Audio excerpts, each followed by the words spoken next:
శుభవచనం అనే యూట్యూబ్ కార్యక్రమం ద్వారా మీ ముందుకు వచ్చి ఉదయకాలమునే దేవుని మాటలు వినిపించుటకు పరిశుద్ధాత్మ దేవుడు మాకిచ్చిన అమూల్యమైన అవకాశాన్ని బట్టి దేవునికి స్తోత్రాలు చెల్లిస్తూ ఉన్నాం. నమ్మదగిన దేవుడు ప్రతిరోజు తన వాక్యం ద్వారా మనల్ని జ్ఞాపకం చేసుకొని వాక్యం ద్వారా మనల్ని భద్రపరుస్తున్నందుకై దేవునికి స్తోత్రాలు. పాస్టర్ ఫిలిప్ విఎన్కే అని యూట్యూబ్ ఛానల్లో ఈ శుభవచనం కార్యక్రమం రోజు ప్రసారం చేయబడుతుంది. చాలామంది చూస్తున్నారు, ఇంకా అనేకులు చూసి దీవించబడాల్సిందిగా మనం చేస్తున్నాం.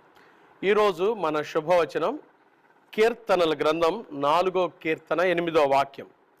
యెహోవా నెమ్మదితో పండుకొని నిద్రపోదును, నేను ఒంటరిగా ఉండినను నీవే నన్ను సురక్షితముగా నివసింపచేయుదు.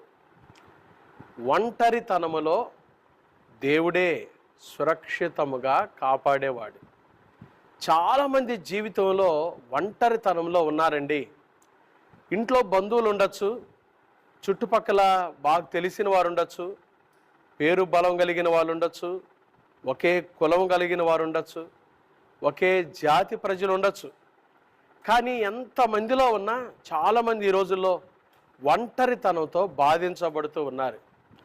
యేసు నామములో మీ ఒంటరితనములో ప్రభువే మిమ్మల్ని సురక్షితముగా కాపాడునుగాక. శుభవచనం అదే.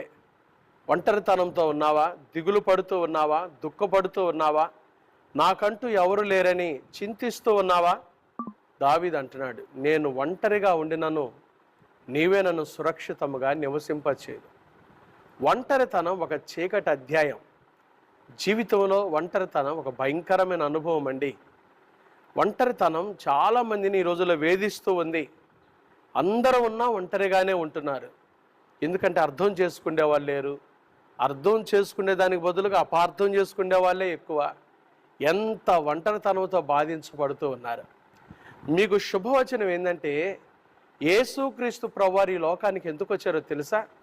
మత్తయి సువార్త 28వ అధ్యాయం 20వ వచనంలో, ఇదిగో నేను యుగ సమాప్తి వరకు సదాకాలం మీతో కూడా ఉన్నాను.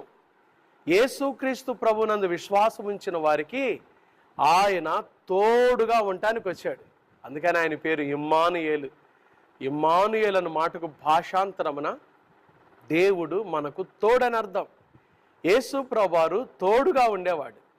పౌలు కొరింథీ సంఘానికి రాస్తూ కొరింథీలకు రాసిన మొదటి పత్రిక 1వ అధ్యాయం 9వ వచనంలో, తన కుమారుని సహవాసమునకు మిమ్మును పిలిచిన వాడు నమ్మదగినవాడు. యేసయ్య ఆయనతో సహవాసానికి మనల్ని పిలుచుకున్నాడు. మిమ్మును అనాథలుగా విడువను, మీ వద్దకు మరలా వస్తానన్నాడు యేసయ్య. ఆ ప్రియమైన దేవుని బిడ్డలారా, యేసుక్రీస్తు ప్రభునందు విశ్వాసం ఉంచినట్లయితే, యేసుక్రీస్తు ప్రభు నా కొరకు ఈ లోకానికి వచ్చాడు, నా పాపం కొరకై సిలువలో మరణించాడు, సమాధి చేయబడ్డాడు, మరణాన్ని జయించి తిరిగి లేచాడు, మరలా నా కొరకై తిరిగి రానయుండనని యేసుక్రీస్తు ప్రభునందు విశ్వాసం ఉంచినట్లయితే మీలో ఎవరు ఒంటరి వారు కాదు.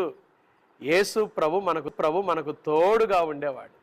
ఒకవేళ ఈరోజు ఒంటరితనంతో బాధించబడుతూ ఉన్నావేమో, లేవగానే నాకెవ్వరు లేరు, పరామర్శించేవారు లేరు, పలకరించేవారు లేరు, కనీసం నా దగ్గరకు వచ్చి ఎట్లా ఉన్నావు అని అడిగేవాళ్ళు కూడా లేరు అని చింతిస్తూ లేచేవేమో, ఈ శుభవచనం ఏంటో తెలుసా? యేసుక్రీస్తు ప్రభునందు విశ్వాసం ఉంచినట్లయితే నీవు నేను ఎప్పుడు ఒంటరి వారము కాదు.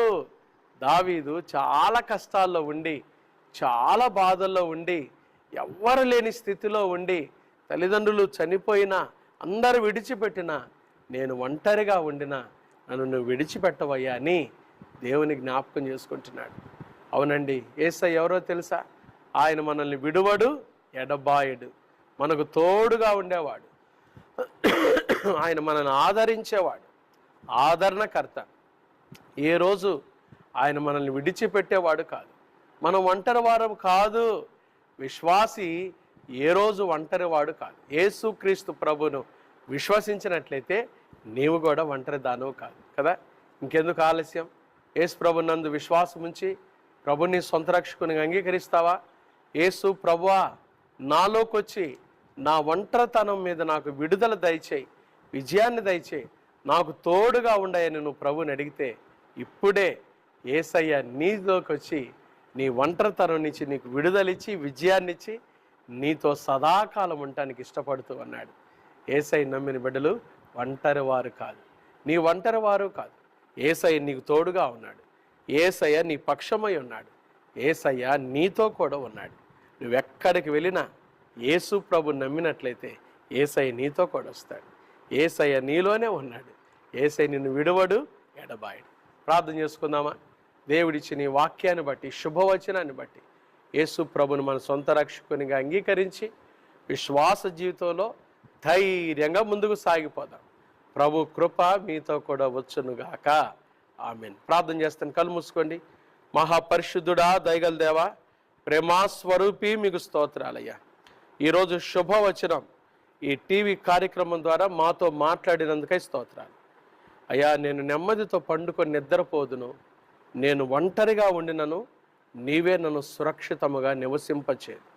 దావీదు అనుభవంలో ఒంటరితనం చాలాసార్లు దావీదు రాసుకున్నాడు. ఇంటి మీద ఒంటరిగా ఉన్న పిచ్చుక వలె ఉన్నాను, నేను ఒంటరిగా ఉన్నాను, నాకెవ్వరు లేరు, నేను ఒంటరినైపోయాను అని ఎవరైనా ప్రేక్షకుల్లో చూస్తున్న వారిలో ఒంటరితనంతో బాధించబడుతూ ఉన్నట్లయితే ఈరోజు వారికి మీరు తోడుగా ఉంటారని, వారిని విడిచిపెట్టనని మీరు ఇచ్చిన శుభవచనాన్ని బట్టి స్తోత్ర. ఒంటరిగా ఉండినను సురక్షితముగా కాపాడే దేవుడు మీరయ్యా.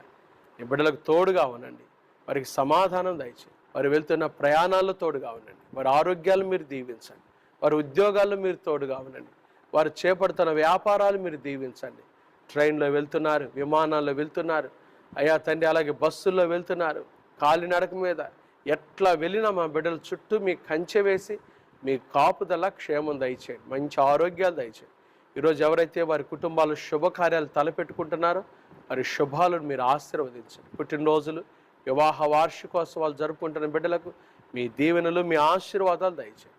ఈ శుభవచనం ద్వారా ఒక్కొక్కరికి శుభము దయచేయమని, వారి కుటుంబాలను మీరు ఆశీర్వదించమని, అనారోగ్యంతో ఉన్న బిడ్డలను యేసు నామములో ముట్టి బాగు చేయమని, ఒక్కొక్కరికి మీరు తోడుగా ఉండి సహవాసముగా ఉండి ఆశీర్వదించమని యేసు నామమున ప్రార్థిస్తున్నాము తండ్రి. ఆమేన్. త్రియేక దేవుని ప్రేమ, కృప, సమాధానములు ఈ ఉదయకాలం సన్నిధిలో కూర్చొని ఈ శుభవచనం కార్యక్రమాన్ని విన్న దేవుని ప్రియులందరికీ ఆయన వాక్యం ద్వారా దీవించబడిన ప్రతి ఒక్కరికి ఇప్పుడు ఎల్లప్పుడు ప్రభు రాకడ పర్యంతం తోడైండును గాక. ఆమేన్. God bless.